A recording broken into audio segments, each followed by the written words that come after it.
Ma'am எங்களோட baby அடிக்கடி அழுதுட்டே இருக்கா. அவங்க அம்மா பால் குடுத்தாலும் குடிக்க மாட்டேங்கிறா. தூங்க வச்சாலும் தூங்க மாட்டேங்கிறா. என்ன பண்றேனே தெரியலங்க மேம்.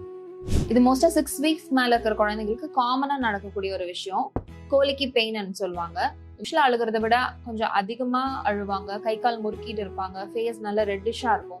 ஸோ இது கிராஜுவலா குழந்தைங்க 3 to 4 months ஆகும்போது சரியாகிடும். பட் இது கோலிக்கி பெயின் தானாங்கிறது ஃபர்ஸ்ட் டாக்டர்கிட்ட கன்ஃபார்ம் பண்ணுங்க. இன்கேஸ் இது கோலிக்கி பெயின் தான் அப்படின்னா இது ஈஸியா மேனேஜ் பண்றதுக்கான 10 டிப்ஸ் நான் உங்களுக்கு கொடுக்குறேன். ஃபர்ஸ்ட், குழந்தைய நீங்க ஜென்டலா ஹோல்ட் பண்ணிட்டு இந்த மாதிரி ராக்கிங் மூவ்மெண்ட்ஸ் கொடுங்க. கூடவே ஒரு ஜென்டலான ஒரு சாங் இல்ல ஹம் அந்த மாதிரி நீங்க பண்ணலாம். ரெண்டாவது, நீங்க குழந்தைய ஸ்வாடில் பண்ணி வைக்கலாம், இல்ல உங்க கூட ஸ்கின் டு ஸ்கின் கான்டாக்ட்ல ஹோல்ட் பண்ணிக்கலாம். மூணாவது, இந்த மாதிரி டைம்க்கு முன்னாடி நீங்க அவங்கள நல்ல ஒரு வார்ம் பாத் அவங்களுக்கு கொடுக்கலாம், இல்ல ஜென்டலான ஒரு மசாஜ் கொடுக்கலாம். இந்த மாதிரி சமயத்துல அவங்களுக்கு ஒயிட் நாய்ஸ் ஹெல்ப் பண்ணும். ஒரு சில குழந்தைங்க நீங்க வெளியே கூட்டிட்டு போறீங்க, எதர் ஒரு கார் ரைட் கூட்டிட்டு போறீங்க, இல்ல ஸ்ட்ரோலர்ல வச்சுட்டு வெளியே வேடிக்கை காமிக்கிறீங்கன்னா ஈஸியா செட்டில் ஆவாங்க. சப்போஸ் நீங்க டைரக்டா பிரஸ்ட் ஃபீட் பண்றீங்க அப்படின்னா கூலா ஹோல்டுன்னு சொல்லுவோம். அதாவது குழந்தைய அப்ரைட்டா வச்சு பிரஸ்ட் ஃபீட் பண்றது இந்த பொசிஷன் ஹெல்ப் பண்ணும். அண்ட் குழந்தை ஃபீட் பண்ணும்போது அந்த பாட்டிலோட நிப்பிள்ல ஏர் இல்லாம பாத்துக்கணும்.